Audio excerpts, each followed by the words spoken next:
தூங்கும் போதும் கண் திறந்தே இருக்குமா? அது என்னங்க? ஆமாங்க, அதான் முயல்.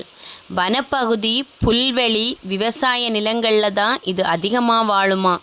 இதன் சாப்பாடு பழங்கள், காய்கறிகள், சின்ன சின்ன இலைகளின் கொழுந்துகள். இதுதான் இது விரும்பி சாப்பிடக்கூடிய உணவுகளாம். முயலின் பெரிய காதுகளை கொண்டு அது ஒலி அலைகளை துல்லியமாட்டு உணரக்கூடிய தன்மை இருக்காம். பாம்பு, கழுத, மனிதன் இந்த எதிரிகளிடமிருந்து தங்களை காப்பாற்றி கொள்ளதுக்காக 200 மீட்டர் தூரத்தில் இருக்கும்போதே இது முயலுக்கு தெரியுமா. கால்கள் அதிக பலமுடையதாக இருப்பதால் ஒரே தாவிலே 10 அடி தூரம் வரைக்கும் செல்லக்கூடிய திறமை முயலுக்கிட்ட இருக்காம். முயலின் கருவுற்ற காலம் 28 முதல் 35 நாள் வரைக்கும் தான் இருக்குது. அதனால் முயல் ஒரு வருஷத்திலே 50க்கும் மேல் குட்டிகளை போடுமா. இனப்பெருக்கத்தை வேகமாக நடத்துமா. ஒரு வருடத்தில் 7 முறை பிரசவிக்குமா. ஒவ்வொரு முறையிலும் 4லேருந்து 12 குட்டிகளை போடுமா. முயல் தங்கள் கால்களை கொண்டு தோண்டியே அதற்கான வீட்டை அமைக்குமா.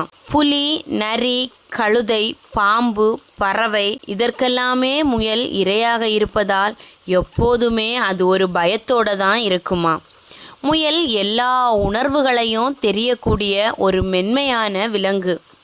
இரவில் கண் பார்வை சிறப்பாக இருக்குமா. முயல் மணிக்கு 60 கிலோமீட்டர் வரைக்கும் ஓடக்கூடிய திறன் இருக்கான். ஆனால் தொடர்ந்து ஓடிக்கிட்டே இருக்காதா. திடீரென சில நேரங்களில் தாவி மறைஞ்சி விடுமா. முயலுக்கு பல் எப்போதுமே வளர்ந்து கொண்டே இருக்குமா. அதனால் அந்த வளர்ச்சிக்கேற்ப உணவுகளை சாப்பிடுமா.